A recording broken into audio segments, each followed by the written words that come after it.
השיעור מוקדש.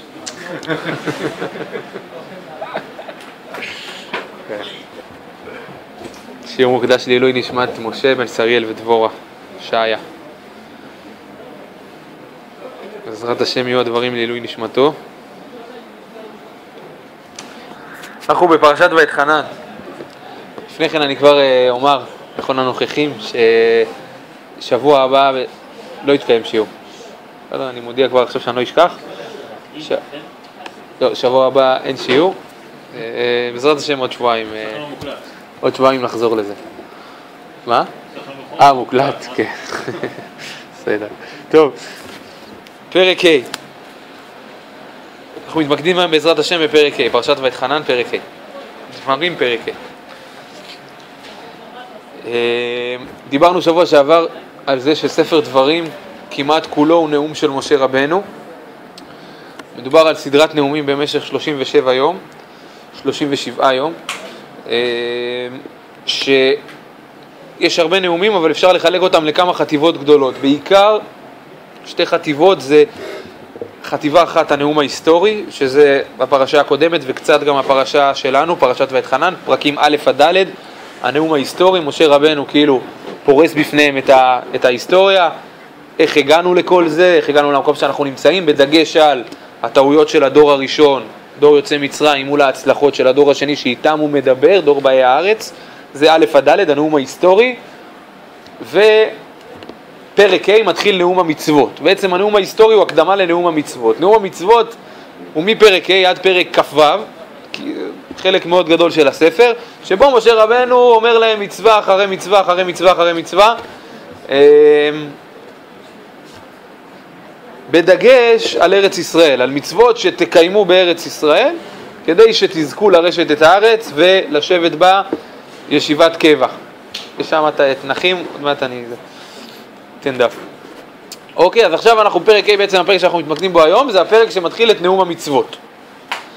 בואו נראה, נתחיל לקרוא אותו. ויקרא משה אל כל ישראל ויאמר עליהם, שמע ישראל את החוקים ואת המשפטים אשר אנוכי דובר באוזניכם היום, ולמדתם אותם ושמרתם לעשותם. אתם יכולים לראות כבר מפסוק א' שיש פה התחלה של נאום חדש. ויקרא משה אל כל ישראל, זאת אומרת הוא צריך לכנס את כולם מחדש, כי הוא מתחיל פה סדרה חדשה של נאום. אני בפרק ה' פסוק ב'. אדוני אלוהינו כרת עמנו ברית בחורב. לא את אבותינו כרת אדוני את הברית הזאת, כי איתנו אנחנו אלה פה היום כולנו חיים. פנים בפנים דיבר אדוני עמכם בהר מתוך האש, אנוכי עומד בין אדוני וביניכם בעת ההיא להגיד לכם את דבר אדוני, כי יראתם מפני האש ולא עליתם בהר לאמור. זה הקדמה על מה הולך לספר עכשיו? על איזה מעמד הולך לספר עכשיו? מעמד הר סיני, נכון. שימו לב קודם כל פסוק ב'. אדוני אלוהינו כרת עמנו ברית בחורב. לא את אבותינו כרת השם את הברית הזאת, כי איתנו. זה ממש לא נכון. עם מי היה מעמד הר סיני? עם הדור של ההורים שלהם, שיצאו ממצרים. למי הוא מדבר פה? הוא מדבר לילדים. אז הברית הייתה עם ההורים. ומה אומר? לא את אבותינו כרת השם את הברית הזאת, אלא... יפה, אז אתה כבר אומר את מה שרש"י ופרשנים נוספים מביאים. לא את אבותינו בלבד, אלא גם איתנו. אבל עדיין, למה לא כתוב רק? למה זה מנוסח בצורה כזאת? אבן עזרא אומר באמת לא רק את אבותינו, והוא מביא לך כדרכו עוד סדרה של דוגמאות. תראה הנה עוד מקומות נוספים שבהם התורה אומרת כאילו לא איתם, אבל הכוונה לא רק איתם אלא גם איתנו. אבל בכל זאת התורה בוחרת לנסח את זה ככה. אני חושב שתמיד אחרי שאתה אומר אוקיי, אפשר לפרש את זה בצורה כזאת ואפילו יש לי דוגמאות, צריך לשאול אז למה התורה כתבה את זה ככה? כי התורה גם כן יודעת לכתוב לא רק, לא משנה, בדרכים כאלה ואחרות היא יודעת לכתוב את זה גם. אז למה היא כותבת את זה ככה? זה משה. לא טוב, כן, למה משה אמר את זה ככה, נכון, למה משה אמר את זה ככה. עכשיו יותר מזה, בואו נקרא רגע את פסוק ג' כמו שצריך. דיברנו שבוע שעבר על איך שצריך לקרוא את הנאום, צריך לקרוא אותו כמו שצריך. פסוק ג', לא את אבותינו כרת השם את הברית הזאת, כי מקודם את המשך הפסוק אמרתי, כי איתנו אנחנו אלה פה היום כולנו חיים. לא צריך לקרוא את זה ככה, צריך לקרוא פה כל מילה. כי איתנו, אנחנו, אלה, פה, היום, כולנו חיים. זה קצת נשמע מצחיק, אבל ככה צריך לקרוא את זה. זאת אומרת, הוא רוצה להדגיש להם ב7 הדגשות, הברית של הר סיני, שאני עכשיו הולך לדבר עליה, הברית של 10 הדיברות, מעמד הר סיני, זה איתנו. זה לא פסה. בדיוק, זה לא פסה, זה לא אירוע היסטורי שאני מוציא עכשיו מהפנתיאון ומספר לכם עליו. מה? לא, משה עכשיו מדבר לעם ישראל, הוא נואם להם, זה נאום שלו. הוא אומר להם, הברית... כן. אבל אחר כך הוא אומר עמכם. כן, כן, הוא פונה אל כל ישראל שהוא קרא להם והם נמצאים מולו, והוא מספר להם עוד פעם על מעמד הר סיני. חלקם היו שם, המבוגרים שבהם היו פחות מגיל 20 במעמד הר סיני, אז הם היו שם, אבל רוב הדור הזה לא היה שם במעמד הר סיני,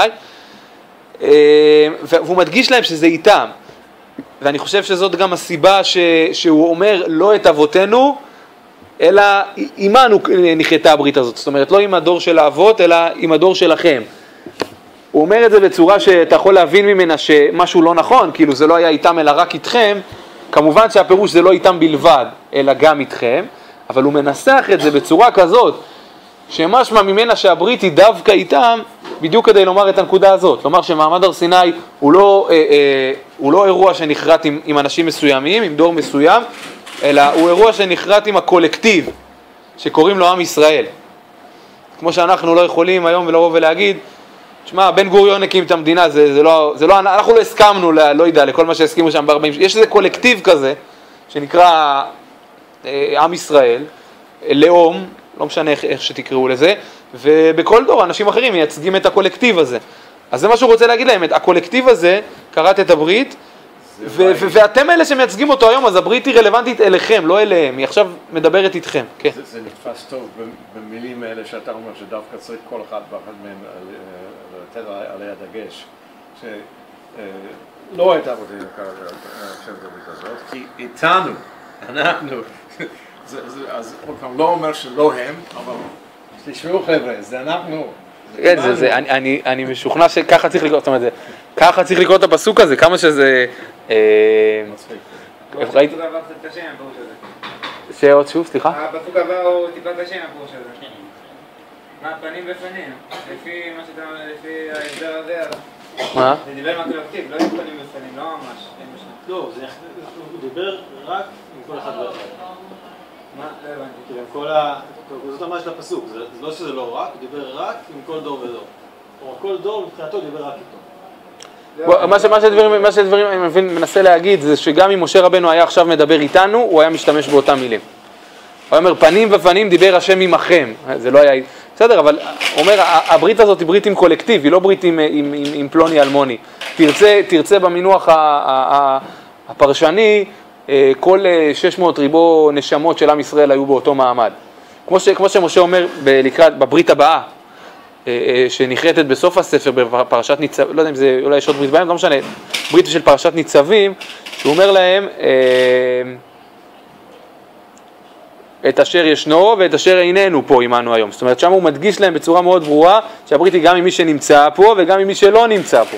את הברית עם קולקטיב, אבל בואו, לא נתעכב על זה יותר מדי, רק באמת אני חושב, אני משוכנע שכך צריך לקרוא, כי איתנו, אנחנו, אלה, פה, היום, כולנו חיים. לא זוכר איזה נאום, זה היה פעם, שמעתי הרצאה מעניינת מאוד, מי זה היה? המרצה נונו מפורסם, תמיד מביאים אותו בבר אילן להנחות את הניצוצות. בורח לי, לא יודע, זה על קצה הלשון, לא זוכר. בקיצור, הוא הרצאה במתודיקה, זה הרצאה למורים, הרצאה מרתקת במתודיקה, כל ההרצאה סרטונים של אובמה, סרטונים של נואמים דגולים כאלה ואחרים, של הרב לאו כמובן, הדגול מכולם, ואחד הנאומים, לא זוכר, זה מישהו מושל צרפתי, שהוא אמר 7 ימים, הוא חזר על איזה משהו, על איזה מנטרה שהוא חזר עליה 10 פעמים בערך. אני חושב שיש פה איזה משהו רטורי כזה, שמשה רוצה להראות להם, זה קצת מזכיר את בנך, את יחידך, אשר אהבת. זאת אומרת, אל תנסו להתחמק, איפה שלא תלכו, זה איתכם הברית הזאת. אל תגידו, זה פסה, זה היסטורי, אנחנו לא הסכמנו, אנחנו לא קראתנו את הברית, אנחנו לא התחייבנו, לא, זה איתכם. בואו נעבור הלאה. התחלת להזכיר את זה, בין פסוקים ד' וה' יש סתירה ממש בולטת. תראו את פסוק ד', פנים בפנים דיבר השם עמכם בהר מתוך האש.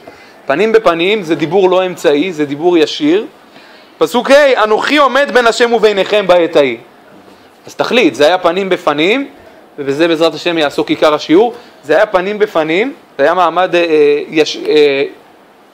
התגלות ישירה, נבואה ישירה, או שזה היה על ידי תיווך, או שמשה היה פה עמד בין השם וביניכם, בין השם לבין עם ישראל, ותיווך ביניהם. מה בדיוק קרה שם? עוד מעט נראה שלקראת סוף הפרק זה עולה יותר חזק. שאלה עולה באופן יותר חזק. רק לגבי קריאת הפסוק, אז שימו לב שפסוק הוא סוג של מאמר מוסגר. פסוק ד' אני קורא, פנים בפנים דיבר השם עמכם בהר מתוך האש, לאמור. איפה כתוב לאמור? בסוף פסוק ה'. אבל כל מה שכתוב מתחילת פסוק ה' ועד המילה לאמור זה מאמר מוסגר. אנוכי עומד בין השם וביניכם בעת ההיא להגיד לכם את דבר השם כי הראיתם מפני האש ולא עליתם בהר. זאת אומרת, תדעו לכם, זה לא בדיוק קרה פנים אל פנים. יש פה מאמר מוסגר, בעזרת השם נטפל בזה בהמשך. עכשיו מפסוק ו' ואילך מגיעות 10 הדיברות, או כפי שהם נקראים 10 הדברים.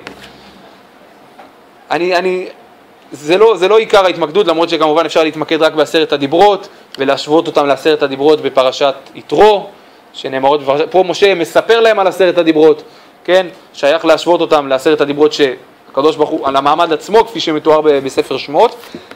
נעבור על זה ונגיד הערות קצרות רק, אבל בהחלט יש מקום להעמיק בזה הרבה. לפני כן, משה רבנו מתחיל פה את נאום המצוות, הנאום שבו עומד עכשיו לתת סדרה של מצוות לעם ישראל, המון מצוות, בעיקר שנגיע לפרשות כי תצא והפרשות שם, אנחנו נראה המון מצוות. למה משה פותח את כל הנאום של המצוות דווקא בסיפור של 10 הדיברות? למה זה הפתיח שלו לכל נאום המצוות? למה דווקא להתחיל מ10 הדיברות? למה לא להתחיל סתם ממצוות, לא יודע מה, לפי נושאים? תתחיל ממצוות שקשורות לבית, תעבור למצוות שקשורות לשדה, לא יודע מה, 1000 דרכים להתחיל. משה בוחר להתחיל, איך הוא מתחיל את נאום המצוות, איך הוא מתחיל להגיד לעם ישראל את כל המצוות שהוא רוצה לחזור עליהם ב10 הדיברות. למה דווקא כאן? למה דווקא מ10 הדיברות הוא מתחיל? אפשר פה להעלות כמה תשובות. נגיד משהו בשם דוד נתיב ומשהו בשם הרב סמת. דוד נתיב אומר, פשוט מאוד, משה רבנו הולך בדרכו של הקדוש ברוך הוא, הכי פשוט בעולם. מאיפה הקדוש ברוך הוא התחיל לתת לעם ישראל מצוות? ממעמד הר סיני. אני מחכה כבר לקושייה, היא תגיע עוד מעט, אני יודע. כן, תקשו עליי, נו, אבל מה, במראה, היה כבר במראה, קיבלו שבת במראה, ועוד שבת וכיבוד הורים במראה, וקיבלו כבר פטר חמור, וקיבלו כבר דברים. אז התשובה היא שהמצוות שהיו עד אז היו מצוות מקומיות.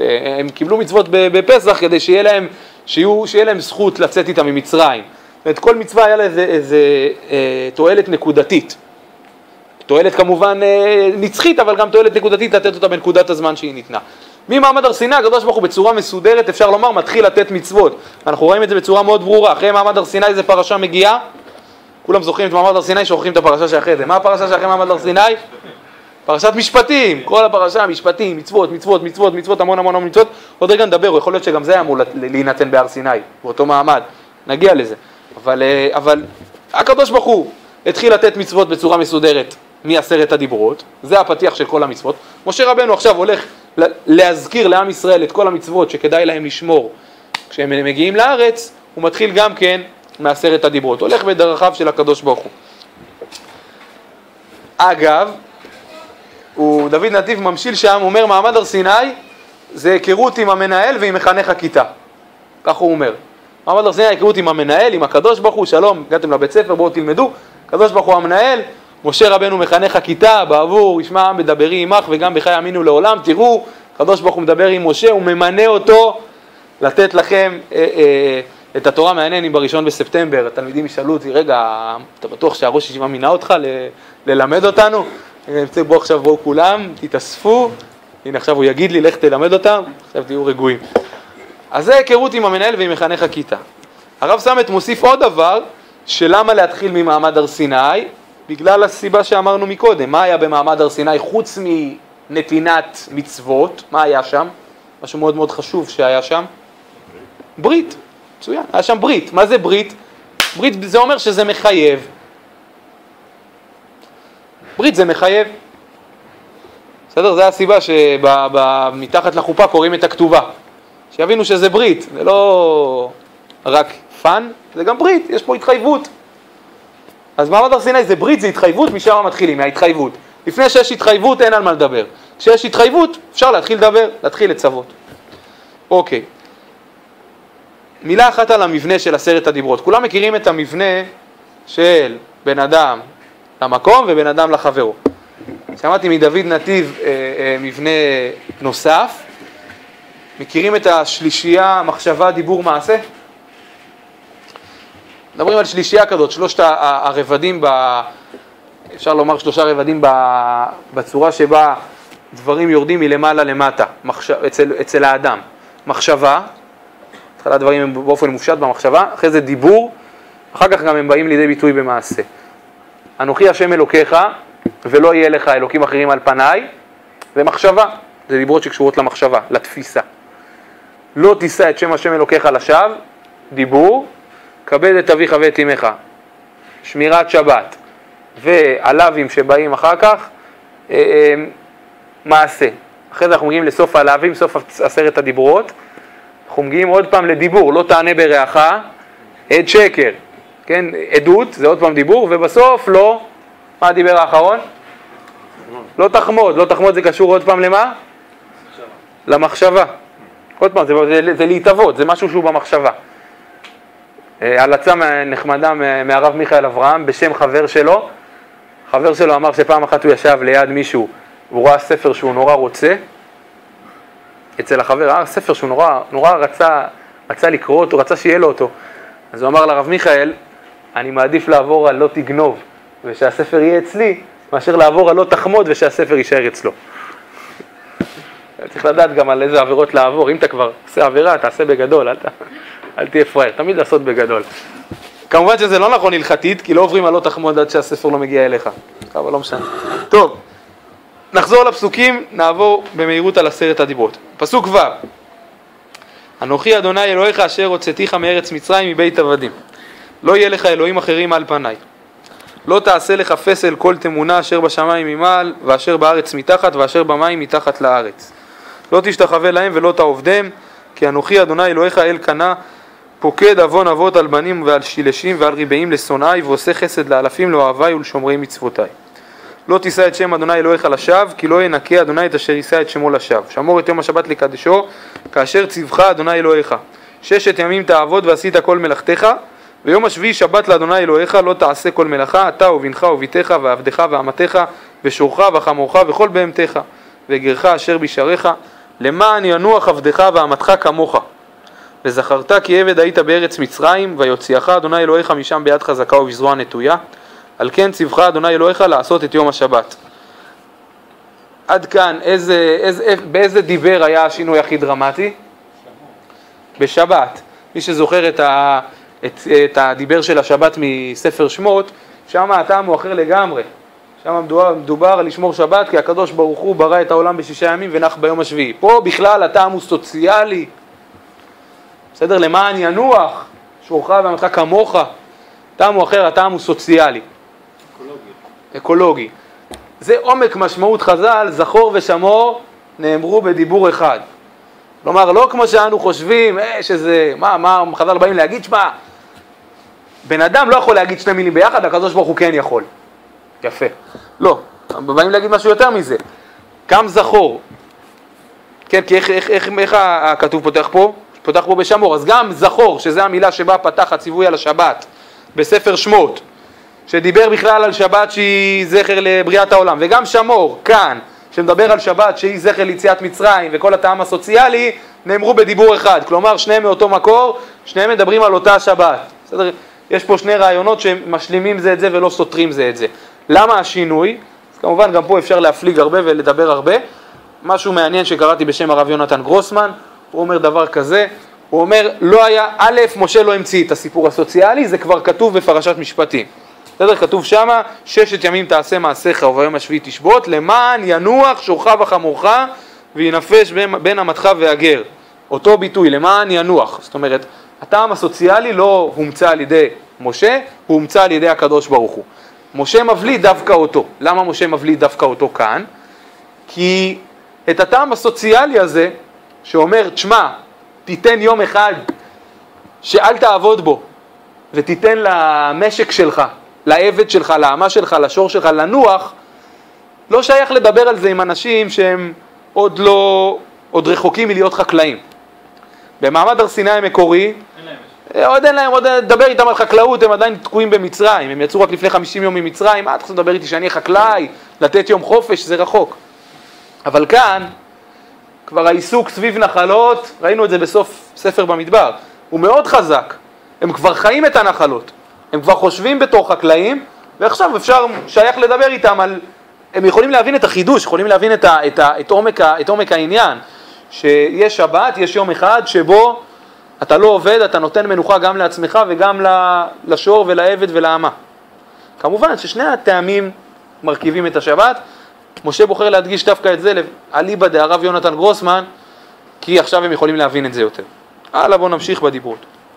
אני בפסוק בפסוק ט"ז, כבד את אביך ואת אמך כאשר ציווך אדוני אלוהיך, למען יאריכון ימיך ולמען ייטב לך על האדמה אשר אדוני אלוהיך נותן לך. לא תרצח ולא תנאף ולא תגנוב ולא תענה ברעך עד שווא. יש פה גם הבדל, עד שקר נאמר שם, לא ניכנס. ולא תחמוד אשת רעך ולא תתאווה בית רעך, שדהו ועבדו ואמתו, שורו וחמורו וכל אשר לרעך. גם כאן שדהו, לא נאמר בספר שמות שדהו, אותו סיפור. עכשיו אפשר לדבר איתם על שדה.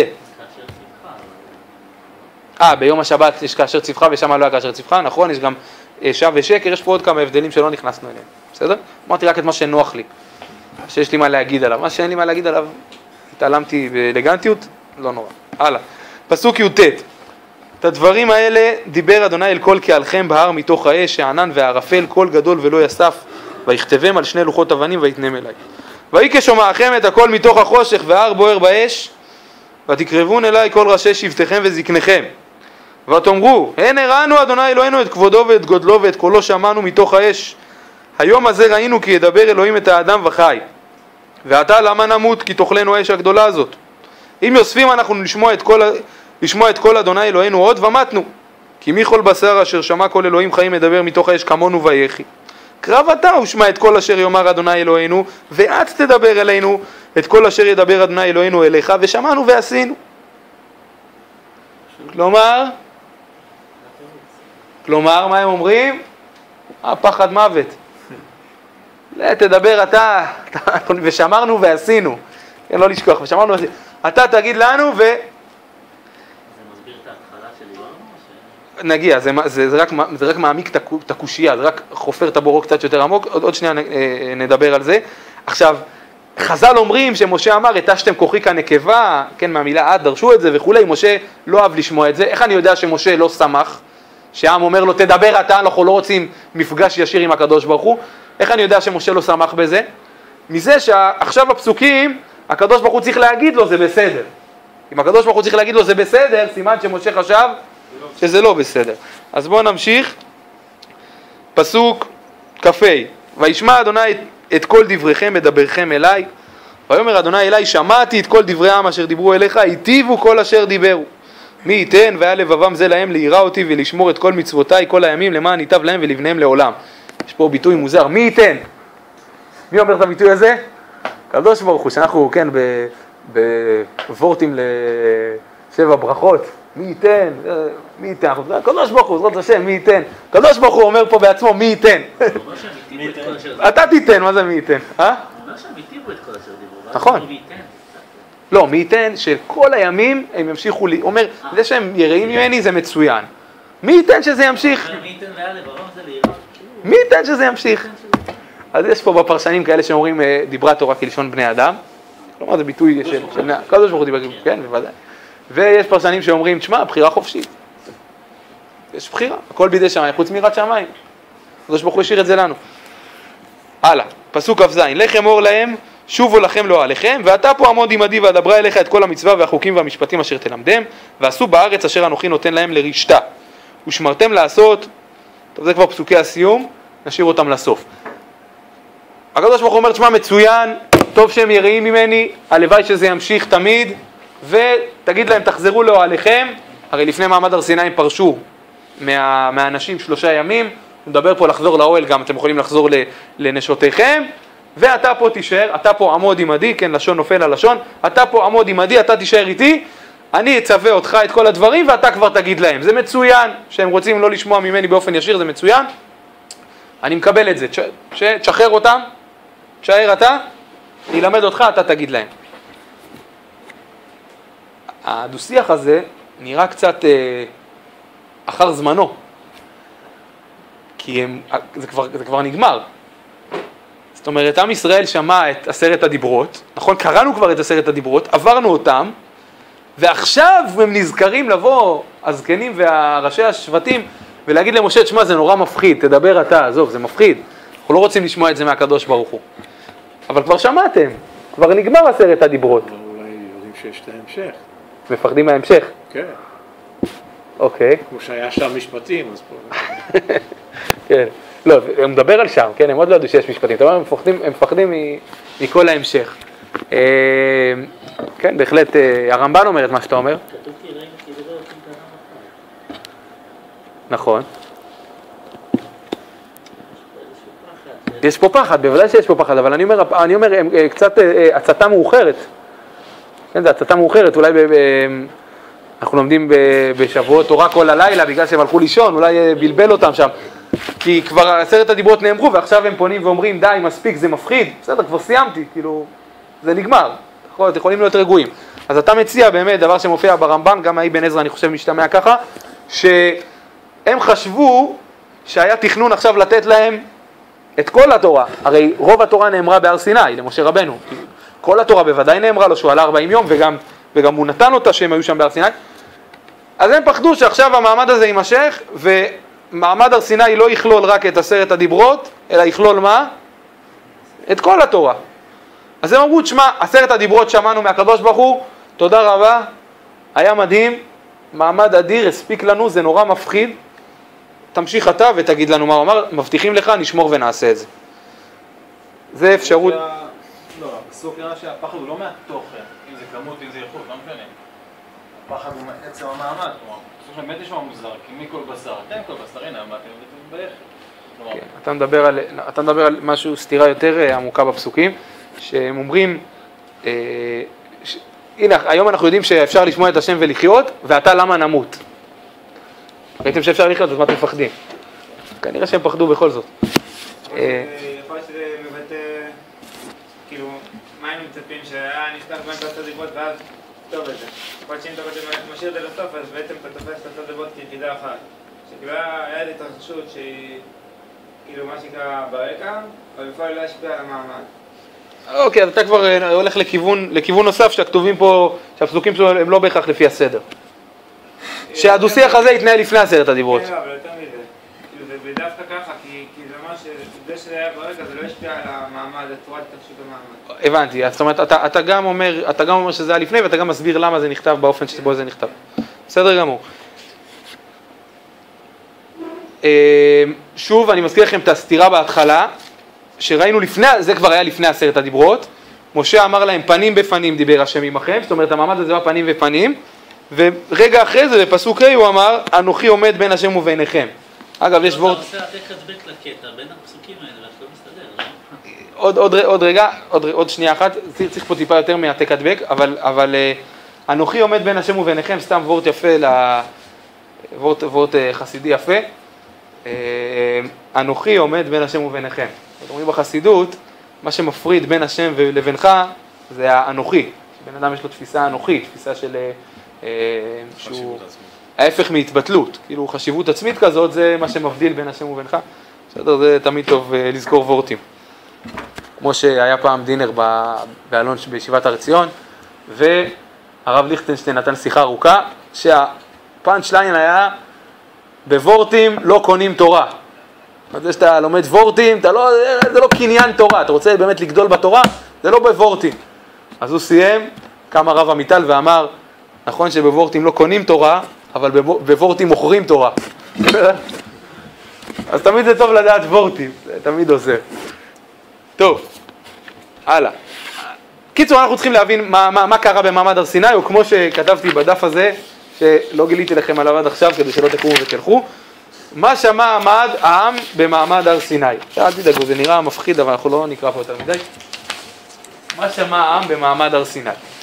אנחנו מכירים את הדברים המפורסמים של חז"ל.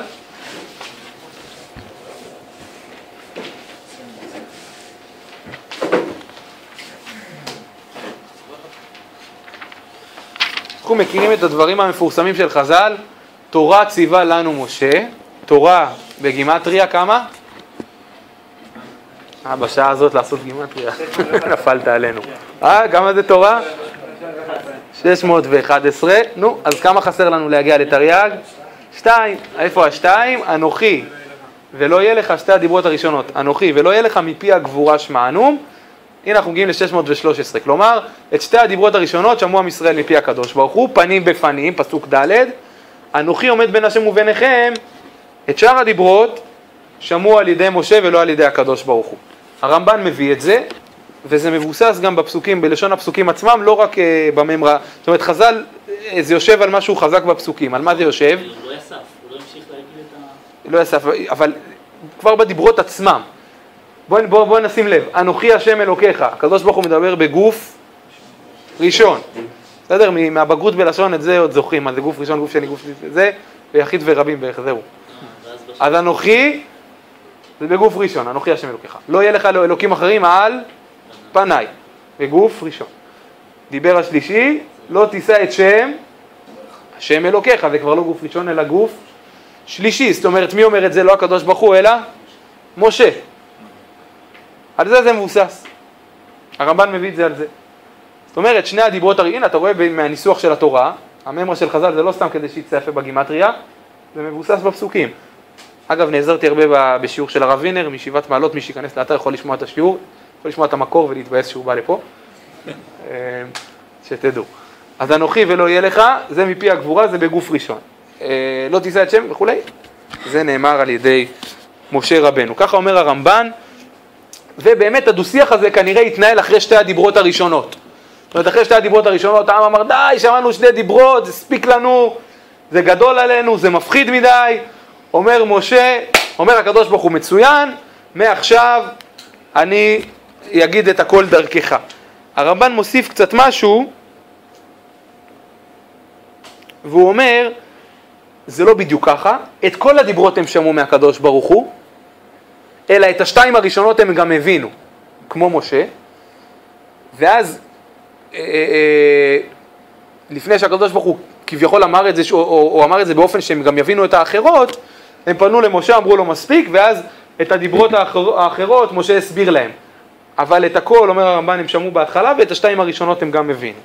בכל מקרה, העיקרון הוא כמו שראינו, שתיים הם שמעו. האבן עזרא אומר לא ככה, האבן עזרא אומר את כל 10 הדיברות הם שמעו מפי הקדוש ברוך הוא במעמד הר סיני, הבינו הכל, והדו-שיח שראינו, המתח בין פנים בפנים לבין אנוכי עומד, זאת אומרת אני מתווך, אתם שומעים את זה דרכי, דרך משה, זה מתייחס באמת להמשך התורה. שהמשך התורה אולי היה מחשבה, אולי לא, זה גם הרמב"ן אומר שלא היה מחשבה לתת את שאר התורה לעם, מהאבן עזרא אפשר להבין שאולי כן הייתה מחשבה כזאת, אבל 10 הדיברות שמעו, שאר התורה אמרו למשה תשמיע אותנו. אז אני מסכם, דיברנו על שתי אפשרויות ליישב את הסתירה, אפשרות אחת ברמב"ן, שתי הדיברות הראשונות, כל העם שמע וגם הבין, את הדיברות האחרות משה אמר להם. אבן עזרא אומר לא, את כל הדיברות העם שמע מפי משה כפשוטו, וידבר אלוקים את כל הדברים האלה. עכשיו, אני רוצה להתמקד בשיטת הרמב"ם, מעניינת במיוחד, בדפים שחילקתי, אשתדל לקרוא קצת. ספר מורה נבוכים, חלק ב', פרק למ"ג. אומר הרמב"ם ככה, התבהר לי שבמעמד הר סיני לא היה המגיע למשה מגיע לכל ישראל, אבל הדיבור למשה לבדו עליו השלום. ולזה בסיפור 10 הדיברות כולו סיפור היחיד הנפרד. זאת אומרת, הוא שואל שאלה אחרת הרמב"ם. הוא אומר, למה 10 הדיברות מנוסחים בלשון יחיד? לא תגנוב, לא תרצח. איך היה צריך להיות כתוב אם זה מדבר לכל עם ישראל? לא תגנובו, לא תרצחו. לא... באמת יש אנשים שמסתמכים על זה, להם הוראת היתר, חס ושלום, אני לא הייתי גונב, אני לא הייתי עובר על 10 הדיברות, לא הייתי גונב, אבל כתוב לא תגנוב, זה נאמר למשה, זה לא משה. אומר הרמב"ם, באמת הוא צודק, כי זה באמת נאמר למשה, ומשה אמר את זה לשאר העם. כתוב בחז"ל גם, לא? מה? שקרא משה רבנו, לימד זכותה לעם ישראל. נכון, בחטא העגל. והוא עליו השלום ירד לתחתית ההר ויגד לבני אדם מה ששמע. אמרה תורה, אנוכי עומד בין השם וביניכם, ואמר גם כן משה ידבר והאלוקים יעננו בקול. ובביאור אמרו במחילתא כי כל דיבור ודיבור היה משיבו להם כמו ששמע, וכתוב בתורה גם כן בעבור ישמעם בדברי וגומר, מורה כי הדיבור היה לו, והם ישמעו הקול ההוא העצום, לא הבדל הדברים. זאת אומרת, עם ישראל שמע איזה קול מאוד חזק, ולא הבינו כלום. שמעו קול חזק ולא הבינו כלום. מי ששמע כל דיבר ודיבר, כל משפט ומשפט לחוד, זה רק משה רבנו, והוא אמר להם. והנה מפה, כאן ביסס הקדוש ברוך הוא את נבואת משה. כאן כל העם מבין שבאמת הקדוש ברוך הוא מדבר עם משה. זה נשמע קצת לא אמין, נכון? הם שומעים איזה הוא כזה גדול, ומשה אומר להם, אני אגיד לכם מה זה אומר, אנוכי השם אלוקיך, או שהוא אומר אמת, או זאת אומרת, איך בדיוק זה ביסס את נבואת משה? לא כל כך ברור. בואו נדלג לקטע השני המודגש, וכתוב בתורה קול גדול ולא יסף, ואחר שמו הקול ההוא הראשון היה מה שזכר מיראתם מן העניין ופחדם כן, הפחד הגדול, מה שקראנו, וכל שסיפר מאמרם, ותאמרו אין הראנו השם אלוקינו ואתה למה נמות וגומר, קרב אתה וגומר. ובאו הנכבד מכל נולד שנית וקיבל שאר הדיברות אחת אחת, וירד למטה להר וישמיעם אותם במראה ההוא הגדול, והם יראו האש וישמעו הקולות אשר הם קולות וברקים ברעם וכל שופר חזק.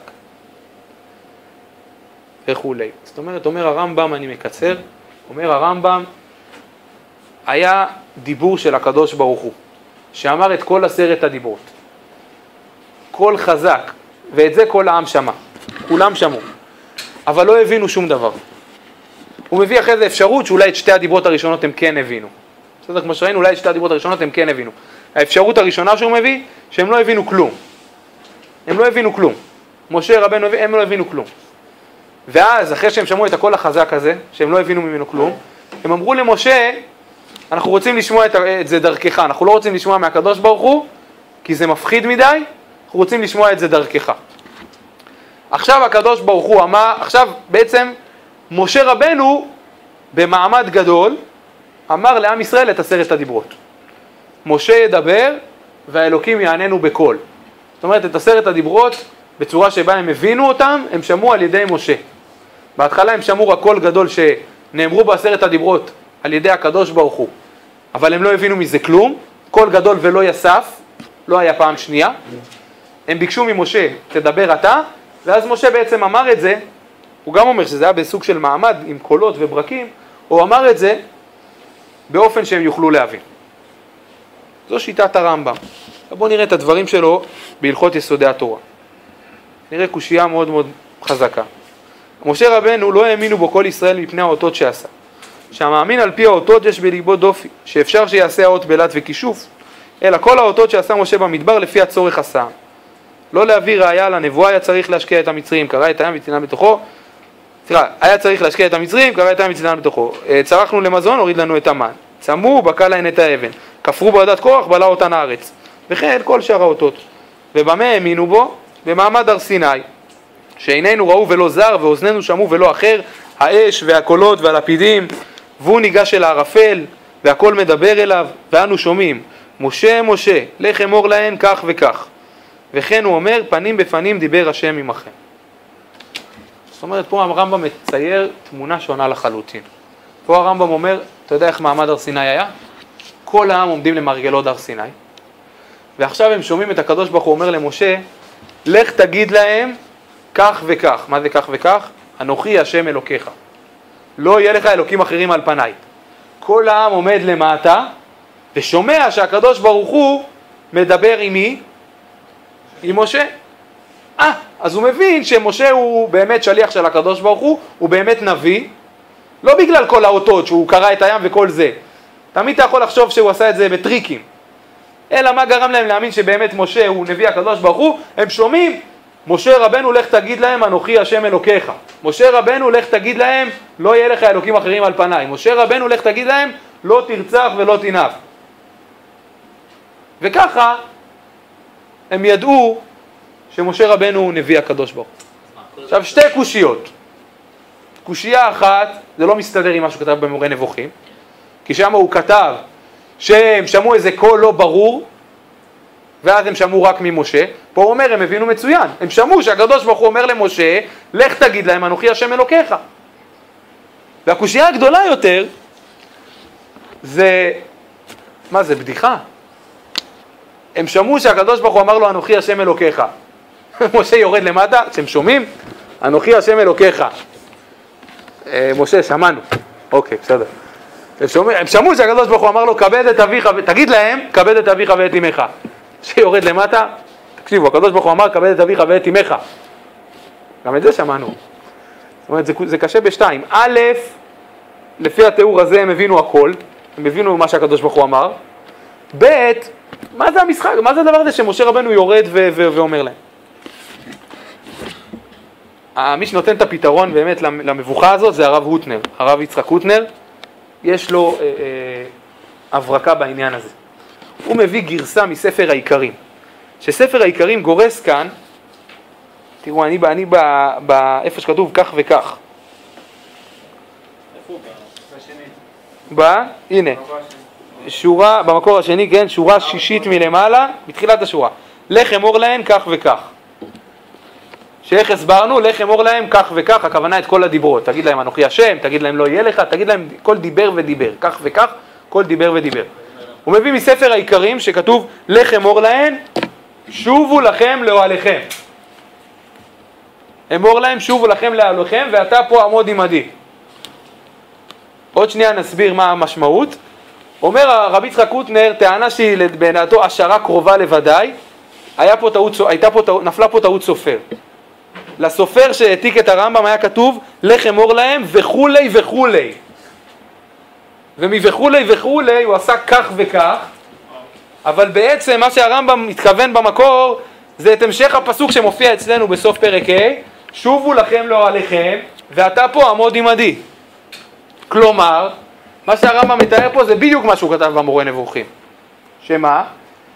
שהעם בהתחלה שמע קול שהוא לא הבין שום דבר ממנו. הקדוש ברוך הוא אמר את 10 הדיברות, זה היה מעמד מפחיד, גדול, אדיר, העם לא הבין שום דבר. ואז מה שמתואר אצלנו בסוף פרשת ואתחנן, העם פונה למשה ואומר לו, תדבר אתה. תדבר אתה. אנחנו לא רוצים לשמוע באופן ישיר, אנחנו רוצים שאתה תדבר. ואז העם שומע, ואת זה העם כן מבין, שהקדוש ברוך הוא אומר למשה, לך אמור להם, הפסוק שמופיע אצלנו, לך אמור להם שובו לכם לאוהליכם, ואתה פה עמוד עמדי, ואדברה אליך את כל הדברים. כלומר, העם שומע שהקדוש ברוך הוא מתגלה למשה ואומר לו, תגיד להם שהם יכולים לחזור לאוהלים, ואני כבר אגיד לך את כל הדיברות. ובזכות זה, הם באמת יכולים להאמין במשה. פה הם רואים שהקדוש ברוך הוא מדבר עם משה. כי הם שומעים שהקדוש ברוך הוא אומר לו, אמור להם שובו לכם לאוהליכם, ואתה, משה, תישאר איתי, ואני אצווה אותך את כל הדברים. אני אגיד את הפסוק בצורה מדויקת, רגע, אני אקרא מבפנים. לך אמור להם שובו לכם לאוהליכם, ואתה פה עמוד עמדי, ואדברה אליך את כל המצווה והחוקים והמשפטים אשר תלמדם. אחר כך, הקדוש ברוך הוא, על ידי משה, אמר להם את כל 10 הדיברות. כלומר, אני מסכם לפי הרמב"ם, מה קרה? לפי הרמב"ם, איך זה התרחש? לפי הרמב"ם, העם שמע קול גדול, 10 הדיברות, הוא לא הבין שום דבר. קול חזק, קול אדיר, מעמד נשגב, שהעם שמע את הקדוש ברוך הוא פנים בפנים, אבל לא הבין את 10 הדיברות. כנראה שהיה שלב שבו העם כן היה צריך להבין, המשך למעמד הזה, אבל זה היה קול גדול ולא יסף. זה היה פעם אחת וזהו. פעם אחת שהם שמעו את הקדוש ברוך הוא וזהו. למה זה הפסיק? כי העם פנה אל משה, ראשי השבטים והזקנים פנו אל משה, ואמרו לו, תשמע, הקדוש ברוך הוא עכשיו דיבר איתנו, זה היה נורא מפחיד, אנחנו רוצים שאתה תדבר איתנו. משה העביר את הדברים לקדוש ברוך הוא, אמר לו מצוין, היטיבו כל אשר דיברו, ועכשיו העם שומע את המשפט הבא, הקדוש ברוך הוא אומר למשה, לך אמור להם, שובו לכם לא עליכם, תחזרו הביתה, ואתה משה, אתה פה עמוד עמדי, ואדברה אליך. תישאר אתה ואני כבר יצווה אליך את 10 הדיברות, ואחרי זה אתה תשמיע אותם אל העם. וכך היה. הקדוש ברוך הוא ציווה את משה את 10 הדיברות, בלשון יחיד, כי הוא דיבר רק למשה, ואחר כך משה רבנו גם כן במעמד מאוד מאוד מיוחד, עם קולות וברקים גם, משה רבנו ציווה לעם את 10 הדיברות. אז זה עונה גם על התירוץ השני. על איזה תירוצות זה עונה? שאמרת שכל המעמד הזה קצת מביך, הוא יורד אליהם. בוודאי, נכון, בוודאי. זה פותר את כל הקשיים. זה לא הם לא שמעו מהקדוש ברוך הוא, הם שמעו רק מהקדוש ברוך הוא, לך אמור להם, שובו לכם לא לכם, ואתה פה, שהקדוש ברוך הוא אומר למשה, אני אגיד לך ואתה תגיד להם. אז עדיין יש בעיה. וכשהם שומעים שהקדוש ברוך הוא אומר למשה, אני אגיד לך ואתה תגיד להם, הם מבינים שמשה הוא נביא אמיתי. שבאמת, שנייה אחת, שבאמת הקדוש ברוך הוא מדבר איתו והקדוש ברוך הוא מתנבא אליו. אבל את 10 הדיברות, הם שמעו פעם אחת מהקדוש ברוך הוא והם לא הבינו אותם, הם שמעו אותם אחר כך באופן שהם הבינו, לא מהקדוש ברוך הוא, אלא ממשה רבנו. זה מה שאומרים חז"ל, משה ידבר, והאלוקים יעננו בקולו של משה. ככה דורשים חז"ל. זאת אומרת, הכל היה קולו של משה רבנו, שאמר לעם את 10 הדיברות שהקדוש ברוך הוא ציווה אליו. אני חושב שזה מיישב באופן נפלא את הפסוקים. מה אתה רוצה לומר? קצת לבעיה של הקושייה הראשונה. לאיזה קושייה? להוכיח שבאמת, לעם כנראה הייתה איזושהי בעיה. להוכיח שמשה באמת הוא ה... כן, כי שעם ישראל יאמין במשה? כן, זה לא גם בחיי יאמינו לעולם. זה כן. הם שומעים כולם שהקדוש ברוך הוא אומר למשה, אתה פה עמוד עמדי. תישאר איתי ואני יצווה אותך את כל החוקים והמשפטים, ואתה תגיד להם. את זה הם שומעים ומבינים שהקדוש ברוך הוא אומר למשה. בעצם לפי הרמב"ם זה המשפט היחיד שכל עם ישראל גם שמע וגם מבין. שמשה אומר, שהקדוש ברוך הוא אומר למשה, אני נותן לך את כל המצוות שאתה אחרי זה תעביר לעם ישראל. ברגע שאתה שומע מהקדוש ברוך הוא שאומר את זה למשה, אתה מאמין בו. כמו שהמנהל יבוא למורה ויגיד, אני עכשיו יגיד לך את כל החומר שתלמד את התלמידים. אז הם מבינים שהמנהל הסמיך את המורה להיות שליח שלו, והמנהל מאמין במורה, והמורה הוא באמת שליח של המנהל ולא שקרן.